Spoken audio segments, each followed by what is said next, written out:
Olá pessoal, então nessa aula a gente vai conhecer a nossa primeira estrutura de repetição, que é o loop for, ou estrutura de repetição for, ou ciclo for, enfim, for loops. Existem vários nomes para chamar essa estrutura. Então, a gente viu na aula passada que o loop for ele é uma estrutura de repetição em que o nosso bloco de código, que vai ser executado repetidamente, ele será executado em um número definido de vezes. Então, está aqui em negrito. Essa é a característica que diferencia o loop for do loop while, onde a gente não sabe exatamente dizer quando que ele termina. A gente viu também a sintaxe para esses dois casos. A gente viu que o loop for envolve uma variável de controle e uma estrutura chamada range em Python, que a gente também vai ver nessa aula o que é esse range, o que é esse número 5, que a gente viu que dava a quantidade de vezes que eu vou executar esse loop. No caso do nosso exemplo aqui, que era aquele exemplo de digitar e pular linha num documento em uma máquina de escrever, né? Aquele exemplo bem clássico que a gente viu. Então, aqui nós vamos descobrir como que funciona essa sintaxe inicialmente. Então, eu vou abrir aqui um novo arquivo, como se eu fosse escrever um código, para a gente escrever aqui algumas coisas. Então, a gente viu que a sintaxe básica era escrever. Então, aqui nós vamos falar sobre os loops for. Então, a estrutura básica para esse loop a gente viu que era, quando eu digitar a palavra for, esse comando já vai ficar em amarelo, statement, e a gente viu que a gente colocava aqui uma variável de controle, que geralmente vai ser a letra I. A gente vai utilizar a letra I, não a letra C. Eu coloquei a letra C aqui para dar a ideia que era uma variável de controle, né? Letra C e tal. In range, e aqui a gente viu que entrava o número 5, não é isso? Beleza. Bom, o que acontece aqui nessa estrutura? Para o I no intervalo 5. O que é esse range 5? Se você for aqui no shell do Python e digitar range 5, para saber o que é, ele vai dizer, ó, range de 0 a 5. Beleza, foi 0 conclusivo, né? Aí eu vou dizer para o Python, print, por favor, range 5. E aí o Python vai lhe responder range 0 a 5. Ou seja, ele não vai lhe mostrar nada. A gente precisa aqui transformar esse range em outra coisa para que ele apareça, que é algo que a gente não vai ver aqui agora. A gente só vai ver já já nas próximas aulas. Então, vou voltar aqui para o arquivo onde a gente estava. E o que acontece? O que está acontecendo nessa estrutura? O que acontece com esse para C no intervalo 5? Essa estrutura, esse range 5, isso aqui é uma sequência. Esse range 5 aqui, range 5, é uma sequência de números. É uma sequência de números. E que sequência é essa? Essa sequência aqui é a seguinte sequência. 0, 1, 2, 3, 4. É essa sequência aqui. Ou seja, é uma sequência de 5 números que vai do 0 até o 4. Então, qual é o critério para essa sequência? O que acontece aqui? Quando eu indico range 5, eu digo para o Python, olha Python, eu quero uma sequência de 5 números. O Python, então, começa a contagem a partir do 0, ele não começa a partir do 1, então isso é algo para a gente ter sempre muito cuidado, porque era mais plausível até na nossa cabeça, seria mais lógico a gente pensar que essa sequência seria a sequência 1, 2, 3, 4 e 5, né? Porque aí casaria tudo bonitinho, né, papai? Começa de 1 e termina no 5, range 5, lindo, né? Mas não, isso aqui não é verdade, então eu vou até tirar. Essa sequência aqui, ela faz justamente esse 0, 1, 2, 3, 4 com 5 números. Então eu crio aqui com esse range 5 uma sequência de 5 números. E aí, o que acontece nessa estrutura for i em range 5? Eu vou dizer, vou dar aqui um 2 pontos, lembre-se sempre. E aí, quando eu dou 2 pontos e pulo, eu já fico aqui com aquele nosso recuo que a gente viu na estrutura de decisão. Então, tudo que eu escrever com recuo está dentro do meu bloco de código que será executado repetidamente. É esse bloco de código. Então, tudo que tiver aqui dentro será executado 5 vezes. E aí eu vou dar uma única instrução, que é printar o valor de i, que eu chamei como sendo uma variável de controle, tá? Então, eu vou dizer para o Python, olha, para o i nesse intervalo de 0 a 4, print i. E aí você vai ver o que vai acontecer. Vamos rodar, ele vai pedir para salvar. Eu vou salvar na área de trabalho com o nome AAA, com nome qualquer. E aí, ó, o que é que ele fez? Ele printou 0, 1, 2, 3, 4, que é exatamente os valores que eu disse que haviam, né, nessa nossa sequência. O que é que aconteceu aqui?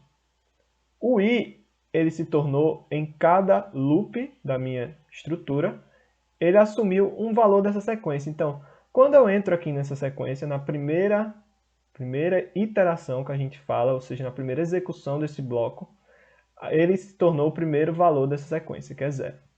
Aí depois ele se tornou o 2, o 1, depois o 2, depois o 3, depois o 4, depois o 5.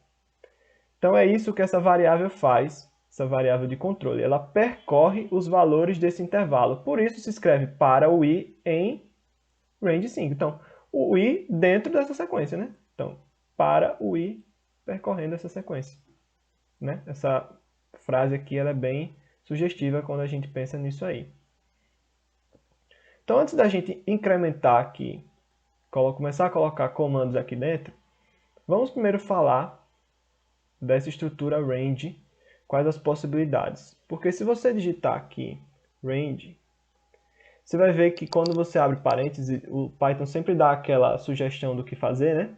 Tem um range stop, depois tem uma possibilidade de eu inserir também 3 argumentos, start, stop e step. Então, quais são essas possibilidades? Ó, aqui eu criei, quando eu coloco só um valor aqui, eu crio uma sequência que parte do 0 e vai até esse valor menos 1. Então, essa aqui é a regra. Então, em geral, nesse primeiro caso, se eu digito range n, em geral, o que acontece? Ele cria uma sequência que começa do 0, 1, 2, pá, até n menos 1, não é isso?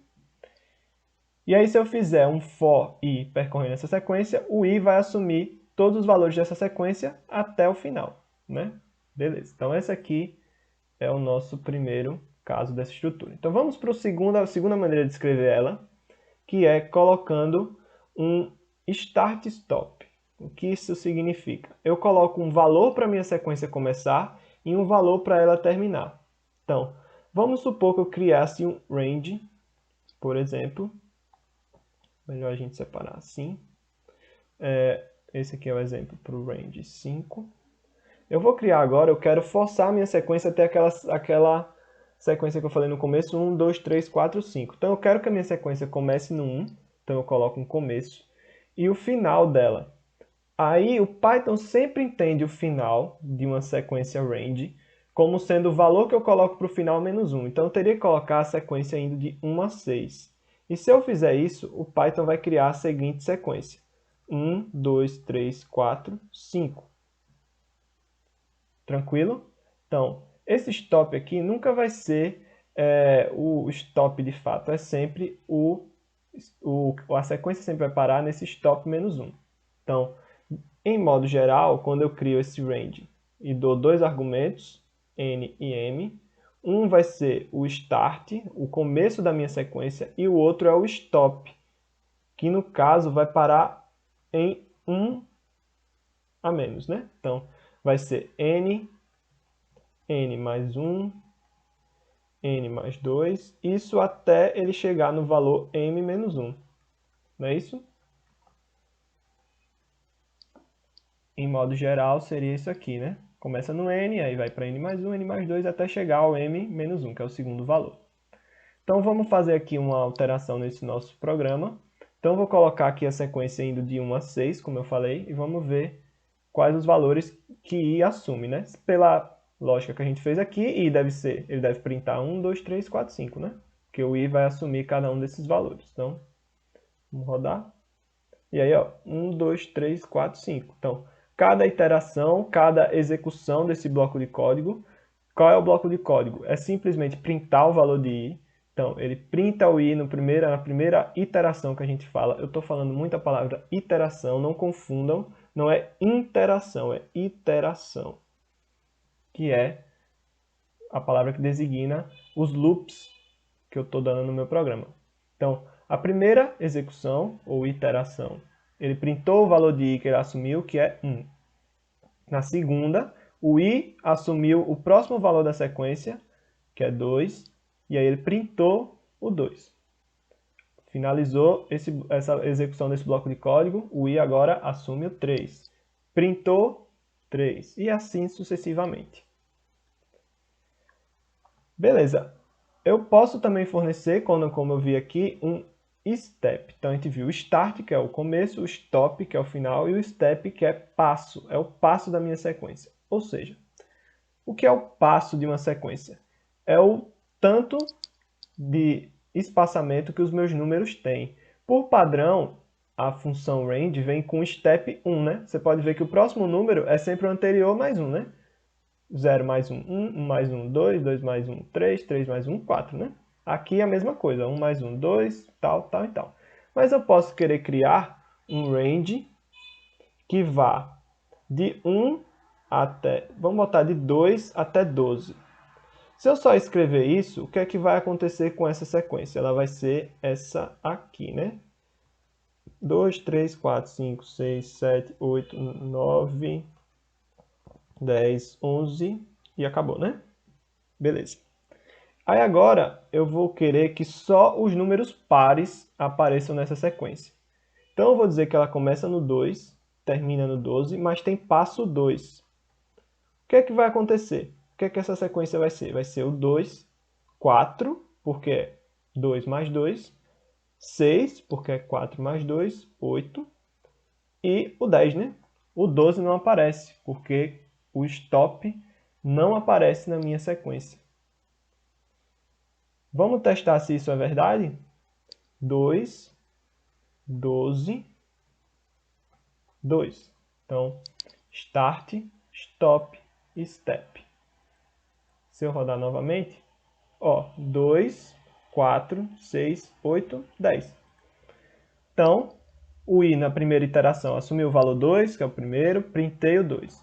Próximo valor, 4, porque é 2 mais 2, que é o nosso passo. Printou 4, finalizou o bloco de código, executa de novo. Agora, assumiu o valor 6, porque é 4 mais 2. E assim, sucessivamente, né?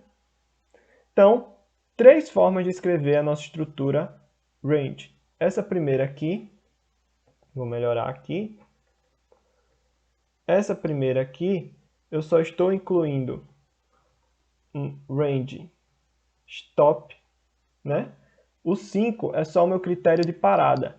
E por padrão, a sequência sempre começará no 0 e terminará um antes do 5. Essa segunda nomenclatura, eu inseri um start e um stop. Eu inseri o meu ponto de começo, que o Python vai respeitar, ele realmente vai começar nesse ponto de começo. E eu vou parar sempre um a menos do que o último que eu inseri. E essa outra estrutura aqui foi um range start, stop e step, né? Então, ele começa no 2, termina um valor antes do 12, né? E o passo é 2. Então, ele vai andar de 2 em 2, né? Beleza. Esse passo aqui ele também pode ser feito de forma negativa. Eu posso digitar um range que vai de 10 a 0, por exemplo, 12 a 2, né? Vamos fazer o contrário. 12 a 2 com passo menos 2. Então eu vou voltando, né? Beleza? Vamos ver o que acontece? Então, 12, 2, menos 2, né? E vamos rodar. E aí, ó, ele respeita, como sempre, o primeiro valor, que é o 12, mas ele executa só um antes do stop, né? Que aí agora se torna, como eu estou descendo, né? Um valor maior, né? Então isso aqui executa 12, 10, 8, 6 e 4, né? Beleza. Então essa é a sequência, a função, a sequência range. É assim que ela funciona. Para a gente transformar ela em algo printável, realmente como uma sequência, como a gente está fazendo aqui, a gente precisa do conhecimento de listas. que a gente vai ver depois aqui de estruturas de repetição. Beleza? Massa. Então, vamos agora fazer uma aplicação, porque até aqui tá legal, né? A gente já sabe como fazer a quantidade de vezes que eu quero que um número execute, um bloco de código seja executado. De maneira simples, é só criar um range com a quantidade que eu quero. Eu quero que um bloco de código, vamos supor aqui é um bloco de código. Eu quero que esse bloco de código seja executado 8 vezes, eu coloco um 8 aqui. Quero que ele seja 10, 10. E esse valor aqui também pode ser um valor de uma variável. Então eu tenho uma variável aqui, qualquer, que vai definir o tanto de vezes que eu preciso que esse bloco de código seja executado. Então, se essa variável for uma variável n, que foi criada aqui de alguma forma, é um número inteiro, de alguma forma, sei lá, é um input número. É um número aqui, inteiro, vamos supor. E aí esse número pode definir o tanto de vezes que eu vou executar, é só colocar a variável aqui também. Isso é importante, é o que a gente vai ver agora. A gente tanto explorar uma variável de fora do meu loop for como definidor da quantidade de vezes que ele vai ser executado. Isso vai acontecer muito, bastante. Dificilmente a gente vai ter já aqui um número certinho. E usar essa variável aqui de controle que vai ficar assumindo valores de acordo com o meu loop for. Ela vai ficar, às vezes, alheia à minha execução, às vezes esse vai estar aqui alheio, vai estar assumindo valores, mas eu nunca vou usar ele, ela vai funcionar meramente como uma variável de controle, ela só está controlando a execução desse meu loop, né? Ou, às vezes, eu posso querer utilizar essa variável aqui dentro do bloco de código também, de alguma forma. E é isso que a gente vai ver agora. Vamos ver isso nesse exemplo aqui. O exemplo é o seguinte. Não sei quem lembra, mas a gente vai criar um programa que calcule o valor do fatorial de um número. Então, essa função já existe no módulo math, que a gente viu na aula retrasada, né? Mas a gente não vai usar ele aqui. Vamos criar uma função que faça isso. O que é o fatorial de um número? Por exemplo, quem não lembra, 5 fatorial, que a gente disse que é 5, exclamação, na linguagem matemática, eu multiplicar o 5 por todos os números que vêm depois dele até o 1. Então, esse aqui é o 5 fatorial, isso aqui dá 120, né? Assim sucessivamente, o 8 fatorial é o 8 vezes 7, vezes 6, vezes 5, vezes 4, vezes 3, vezes 2, vezes 1, né? Que isso aí dá, eu não sei, algum valor aí. Muito grande, isso aí para calcular na cabeça. Mas enfim, você dá um valor, né? Beleza. Então a gente vai criar uma função para isso. Então primeiro, a pessoa precisa inserir um número, vou chamar de n, que é o número que eu quero calcular o fatorial, né? Inteiro, input, digite um número. Primeiro, né, que para calcular o fatorial, só se calcula fatorial de números inteiros, né? Então não tem nem dúvida entre colocar inteiro aqui ou float, né? Beleza. Então, massa. Aí agora, eu preciso que esse n seja multiplicado por ele menos 1, ele menos 2, ele menos 3 e por 1, né? Eu vou criar uma variável chamada fatorial. Essa variável vai ser a variável que eu vou usar para calcular o fatorial desse número, só que eu não consigo, né, fazer esse n vezes n menos 1 aqui de uma forma, né? Porque eu não sei quantas vezes, eu sei que vai repetir, né? Sei que é uma operação que vai ficar se repetindo, mas não tem uma estrutura capaz de fazer isso. Então, aí que entra a estrutura de repetição. Então, eu vou chamar esse fatorial primeiro de 1, e aí vem a resenha. Então, eu vou criar um loop for. O que é que eu tenho que fazer aqui? Eu tenho que incrementar em multiplicação esse fatorial por um fator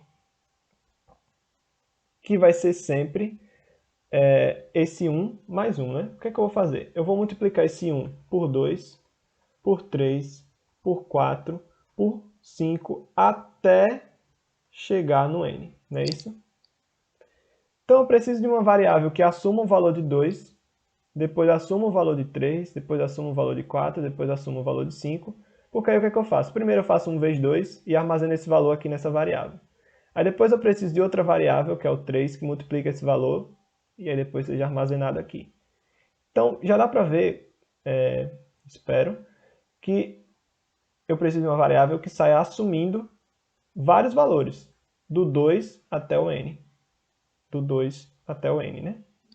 Então eu vou criar um loop for, que tem uma variável fator, que vai assumir os valores que vai estar no range de 2 até n mais 1. O que é que essa variável vai fazer? Vai assumir o 2, o 3, o 4, o 5, blá, blá, blá, blá, blá, até o n, né? Porque eu estou contando aqui n mais 1 como final. Aí lembrem que esse range vai até esse número que é o stop menos 1. Então, de propósito, eu coloco ele mais 1. Beleza. Então, o fatorial recebe 1. E aí, o que é que eu vou executar aqui dentro? Eu vou fazer o fatorial receber o próprio fatorial vezes o fator. Não é isso? Que aí a gente já viu que essa operação pode ser simplificada para a soma, né? A gente botava um mais aqui na frente. Então, seguindo a mesma lógica, eu posso alterar isso aqui e botar um sinal de vezes igual. E isso é a mesma coisa, isso é igual a fatorial igual, recebe, né? Fatorial vezes fator, né? Isso aqui é igual a isso. Igual a. Beleza. E aí, o que é que isso aqui vai acontecer? Então, vamos entender esse loop for, né? Ele entra aqui com fatorial igual a 1, que é um valor que vai estar presente em todos os fatoriais. Então, seja 2 fatorial, vai aparecer o 1. E aí, eu vou entrar aqui no loop for. Então, para fator em intervalo de 2 até n mais 1. Esse range aqui é aquele range, que vai de 2, 3, 4 até n, né? Essa é essa sequência. Então, fator na primeira iteração, na primeira execução, vai assumir 2. O que é que eu vou fazer? O fatorial vai receber o próprio fatorial, que é 1, vezes 2. E vai guardar esse valor dentro da própria variável fatorial. Então, o fatorial vai passar a ser 2. E aí, agora, terminei a execução desse bloco, fator vira 3. E aí eu vou pegar o número que estava lá em fatorial, que era 2, e multiplicar agora por 3. Então, o que é que eu estou fazendo? Justamente o que eu falei naquela hora, né? Eu fiz na primeira iteração 1 vezes 2 e armazenei, depois por 3, por 4, por 5, até o último valor, que será o n, né? O último valor desse range, que é esse valor menos 1. E isso aqui é nada mais nada menos que n fatorial, né? Só que olhando do outro lado, isso aqui espelhado, né? Que é a mesma coisa, né? Beleza. E aí, fora do loop for, eu vou pedir para ele printar porcentagem i com o símbolo do fatorial igual a porcentagem i.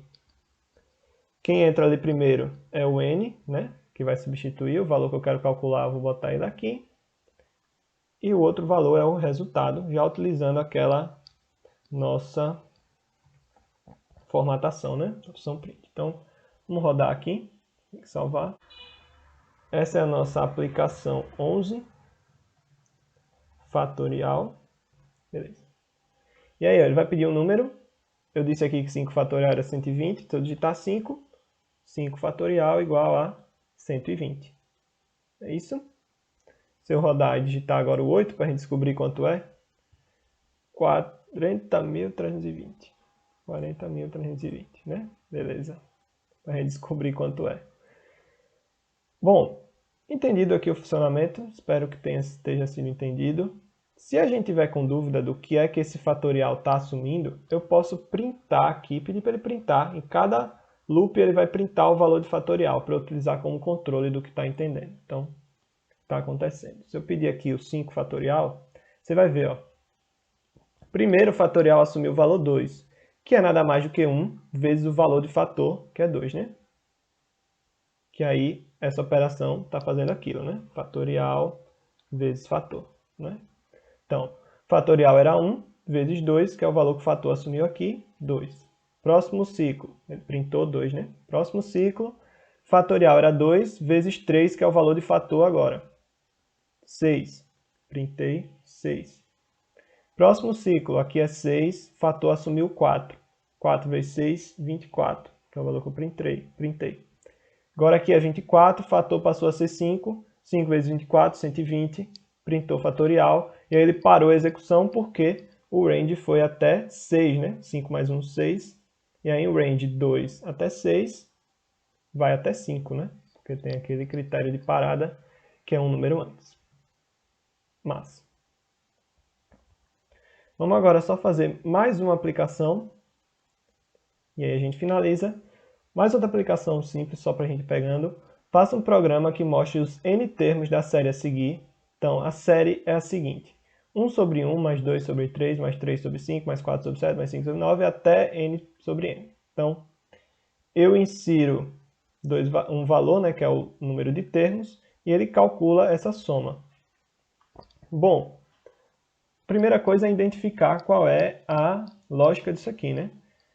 Você deve estar vendo que os números de cima, os numeradores, são nada mais nada menos do que o número desse termo na sequência, né? Ele começa em 1, 2, 3, 4, 5, então é um número certinho. E aqui começa no 1, mas tem passo 2, né? 1, 3, 5, 7, 9. Então, sequências, séries, enfim, quando tem passo, quando tem essas coisas, a gente já sabe que isso aqui só resolve com estrutura de repetição. Então, o que a gente vai fazer? A gente vai fazer com que ele saia somando esses pedacinhos. E aí eu construo esses pedacinhos dentro da minha estrutura de repetição. Então vamos lá. Então primeiro eu tenho que inserir o n, que é o meu único dado de entrada, é o número de termos dessa série, né? É um inteiro. Número de termos da série. E aí eu vou entrar em um loop for. Esse loop for vai começar em 1, que vai ser esse número de cima, e vai até n, né? Então é um for i, que aí eu vou chamar um negócio mais bonitinho, eu vou botar de numerador, in. Já estamos vendo que eu posso chamar essa variável também de qualquer coisa, né? Como a gente chamou de fator lá na outra. Range 1 até n mais 1, né? Já que eu quero que ele vá até n, então ele tem que ir n até n mais 1. Então, 2 pontos, nunca esquecer. Quando eu der enter, ele já vai ficar com esse recuo. E aí, o que é que ele vai fazer nessa soma? Primeiro, eu vou criar essa variável da soma aqui fora, ela assumindo 0. Tá? Aqui é a soma.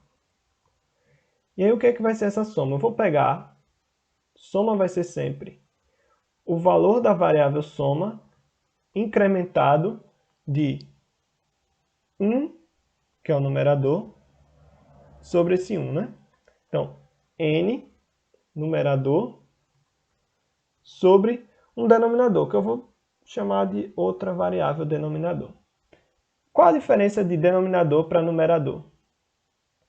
Bom, numerador vai estar seguindo essa sequência aqui, né? Assume 1, e aí depois vai para 2, 3, 4, 5. Mas denominador vai estar sendo incrementado mais de uma vez.